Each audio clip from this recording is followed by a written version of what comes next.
Is your Shih Tzu barking all the time and it's driving you absolutely mad? Well, don't worry, we have the video for you. Welcome back to the Fenrir Shih Tzu Show. My name's Joe and I'm a certified canine leader here at FenrirCanineLeaders.com. We are dedicated to helping you learn everything you could possibly want to know about the Shih Tzu and then how to become a high-level canine leader so you can raise your very own. So if you're new here, don't forget to subscribe and turn on that notification bell so you never miss a future upload. If your Shih Tzu is barking all the time and you need it to stop, don't worry. As today we're going to be tuning into a webinar that the canine behaviorist and founder of FenrirCanineLeaders.com, Will, has recorded all about how to deal with your dog that won't stop barking. So welcome back to another quick breakdown webinar of one of the most, possibly the most common behavior problem that owners will face with their dogs. And as a canine behaviorist, this is something that I get requests for help with every single day, and that is around excessive barking. So in this webinar, we're going to quickly break down the most common strategies that I utilize to extremely high levels of success when implementing behavior modification programs to be able to very quickly, or at least as quickly as possible, address excessive barking and not just put a plaster on the issue, but get to the root cause and actually fix the problem. So if you're going to be working as a professional role and want to be able to help your clients with this issue, or maybe you yourself are just looking to become a high-level canine leader for your relationship with your own dog, then this is exactly what you're going to be looking for in terms of specifics for excessive barking. Now, to start off with, we have to understand that excessive barking and most common problem behaviours have a root cause. And the problem is that a lot of people will try and simply put a plaster on the behaviour. It's like having a stone in your shoe and going to the doctor and getting them to prescribe you some morphine for the pain of a stone in the shoe. You just actually want to take the shoe off and get the stone out. And that's what we're trying to do here. We need to find out what the root cause of the problem behaviour is and then address it at the root cause. Now, when it comes to excessive barking, it tends to fall into two categories. And what we like about our procedure and the step-by-step process that we go through in terms of implementing an intervention or a strategy to be able to fix excessive barking is that inherently it will fix the problem regardless of where that root cause is coming from. So we're going to dive into it, and the first thing that we must address is around, are we giving our dogs enough mental and physical exercise? Now, the simple answer is often the most effective answer, but sometimes it's difficult for an owner to wrap their head around the concept that, unfortunately, you need to wake up an hour earlier and go and do some more exercise with your dog. You need to find time in the day to do some more obedience and work with your dog to be able to tire their minds, especially if they've gone out and bought a higher energy working dog that has those higher levels of drive. One of the most common causes of excessive barking is simply nothing more than a build-up of pent-up frustration in terms of lack of a productive outlet for physical energy requirements or mental stimulation requirements. That frustration builds up, they get bored, they get frustrated, and out it comes in excessive barking. Very common with working breeds in particular. So what we always start with is simply by drastically increasing the amount of exercise that they're doing with their dogs. Now again, very easy answer, but not necessarily as easy to implement, especially if you come in at this from more of a professional level of being able to have that finesse and being able to have that conversation with an owner to let them know that you simply need to put more effort in. It's nothing to do with the dog's not broken, and there's nothing that we can come in and do as an easy fix for you to fix this problem. You just need to put more effort in. So again, we need to go through that process gently, help the owner to see that for themselves and to understand it more from a why perspective, which then informs the what we need to do much more easily. So always start with simply adding in more physical, more mental stimulation, and you might have solved the problem straight away. Now, if that doesn't solve the problem, and when it comes to excessive barking, it then will fall into one category. If we know that our dogs are getting enough mental and physical exercise every single day, and they're still displaying excessive barking tendencies, it is either a learnt behaviour, and the dog has learnt that through displaying this behaviour, it gets them the desired outcome. We have inadvertently taught them that that is what they need to do. Now, again, we're going to be able to correct that issue very easily moving forward. That's not a problem. The other one is simply we might be more of a breed-related issue, and it's something that the dog does naturally. Looking at certain shepherd breeds, for example, or guardian breeds, it's very innate for them to want to bark a lot. Now, also what we need to do, so if we need to correct obnoxious learnt behaviours, we might need to teach the dog more appropriate ways to utilize their barking, and that's what this next process does. So we've started off with exercise, and that's important no matter what. Even if the exercise isn't the fix, adding exercise will always help. Now, before we can move into what is now more of a formal behavior intervention strategy in terms of being able to address the root cause of the problem and be able to really fix the behavior, we cannot do that unless the relationship with the dog and the owner is restructured. Unless the owner, whether that's you and you're trying to become a high-level canine leader yourself, or maybe you are interested in working in this professionally and you need to be able to help the owner of the dog be able to see this, and that is that they themselves must become high-level canine leaders themselves, restructure the relationship with their dog to then be able to much more efficiently communicate A, what we do want, and B, what we don't want.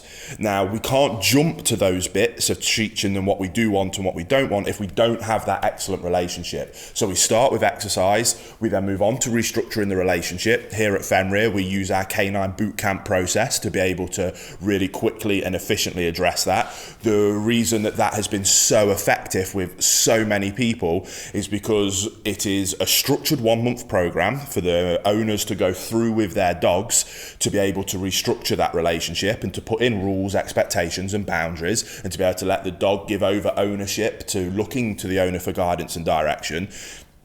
And it is that process, but what's beautiful about it is inherently throughout that process, we're also teaching our owners how to become high-level canine leaders. We're teaching them the theories and the concepts and the ideas. That means not only when they go through that boot camp to fix one problem, they come out the other end as better leaders themselves, which then means that they can address any other problems themselves, and then they don't need us again as a canine behaviourist, which, if you want to do your job right, is the right way of going about it. We're not simply putting plasters on problems so that we can come back and put a plaster on another problem. We get to the root cause, we help our owners become high-level canine leaders, and then they don't need us again. It might seem counterintuitive, but I promise you'll have a lot of success. So we must restructure the relationship, teach our owners to become high-level canine leaders themselves, restructure that relationship, have the dog look up to us for guidance and direction, or up to the owner for guidance and direction. Once we get to that stage, and again, the boot camp can help you address that if that's what you need help with, then we can move on to the approach of actually fixing excessive barking. So exercise,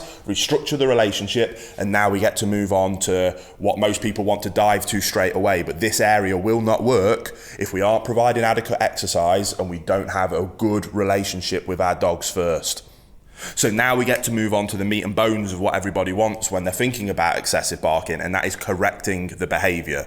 Now, so when we go through correcting the dog's behaviour in terms of excessive barking, the vast majority of the time, it will be alert behaviour. Dog has learnt, I want attention, you're busy, so bark, bark, bark, gets us to give them attention. Dog wants to then repeat it, and it becomes a self-rewarding behaviour. That's why it is a learnt behaviour. Now, a really good analogy of this is a very common problem of excessive barking around the postman. It's almost so common that it's almost like cliche now that dogs don't like postmans and the cartoons and all the things around that. But it stems from a learnt behaviour and a behaviour that is self-rewarding to the dog. So take, for example, the postman is coming to the door, dog is behind the door, bark, bark, bark, especially guard dogs that want that person to go away. They're doing their job. Go away, I don't want you here, I am here, this is my house. This is all in bark, bark, bark. Postman comes, posts the letters, turns away and goes. Now, the dog has zero concept that that's a postman and that's his job. All the dog knows is postman's come, I have barked, desired outcome happens with postman leaving. Next time postman comes, they repeat that behaviour.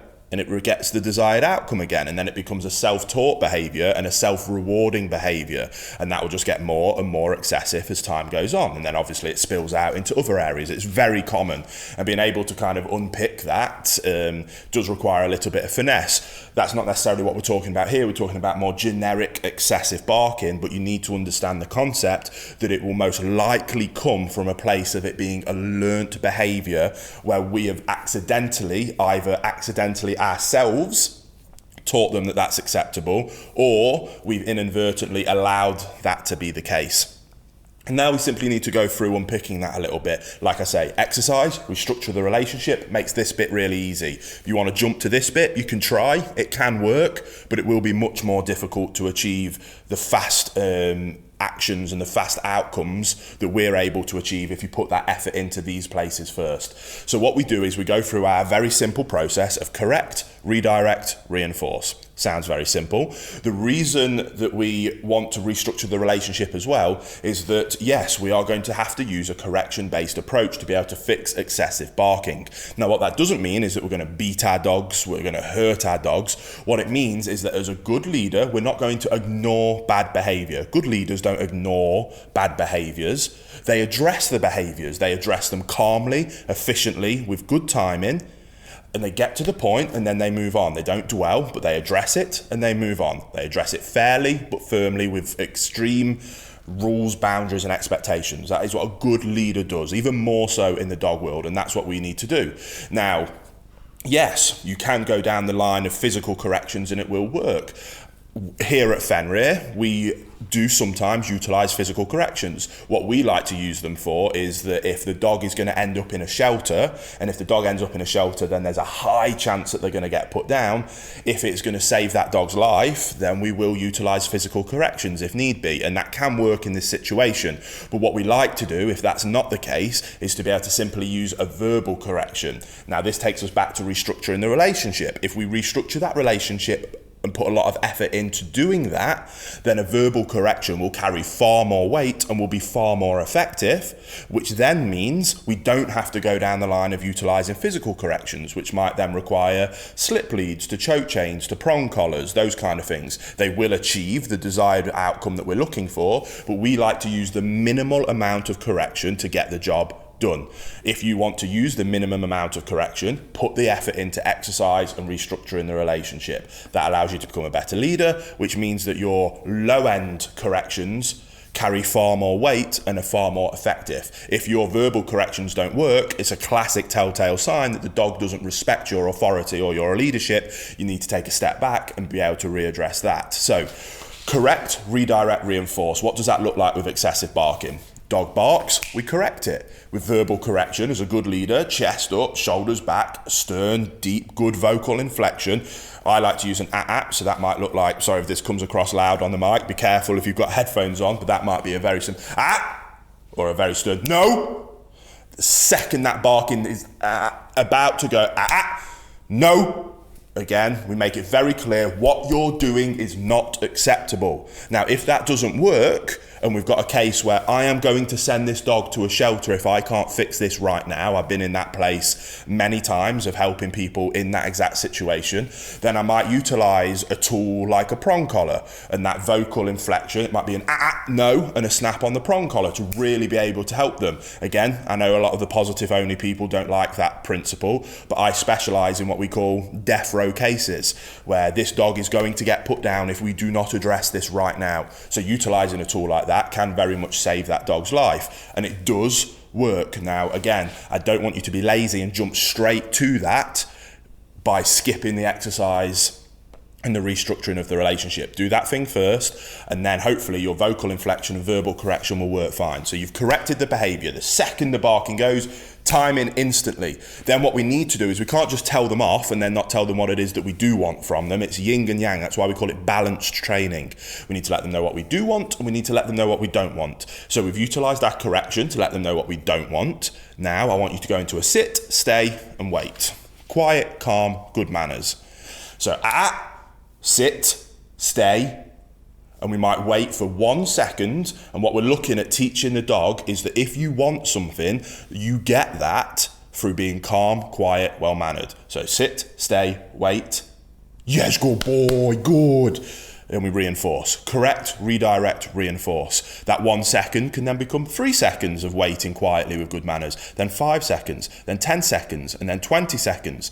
If you put exercise in, if you restructure the relationship, if you are good, calm, and consistent with correcting that behavior every time and then redirecting and reinforcing the desired behavior, the inappropriate behavior will decrease, the desired behavior will increase, and over time, and very quickly, if you implement this properly, you will have a dog that will stop excessively barking and will start to demonstrate calm, relaxed behaviors because they are seeking the desired outcome, which is looking up to you for guidance and direction because you restructured the relationship and doing what it is that you want from them. And now we have that good relationship, we can clearly communicate that through correct, redirect to the desired behavior, reinforce. Now, what we also can do when it comes to excessive barking is that we're correcting the bad behavior and redirecting them to the desired behavior, which is calm, good manners. What we can do, and what so many people make the mistake of doing this, is I guarantee you might think that you've got the most annoying dog in the world with excessive barking behaviours. That will still probably be a small percentage of the time of that dog's day-to-day activity as in actually displaying that behaviour. There'll be lots of opportunities where your dog is being calm, quiet and well-mannered. And we're going to skip correct, redirect because they're already there. We're going to be conscious and we're going to be proactive and preemptive and go and reinforce those behaviors. So not only are we correcting the bad behaviors and redirecting it when the bad behaviors happen, but we're also going to on top of that reinforce when the good behaviors are there anyway. So if the dog's lying down and being quiet, rather than us using that as a time to be, oh, finally the dog's not being a pain, I'm going to go and do this thing, you're going to go and say, thank you dog, good boy, yes, here's a treat. And again, over time, undesirable behavior decreases, desirable behavior increases. As the undesirable behavior decreases, you have to use less and less and less corrections.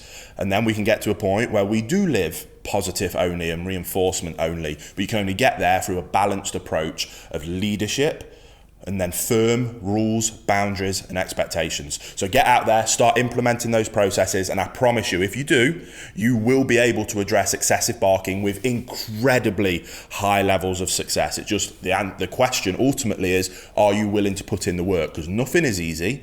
You got this problem because you didn't put the work in originally, or your client didn't put the work in originally.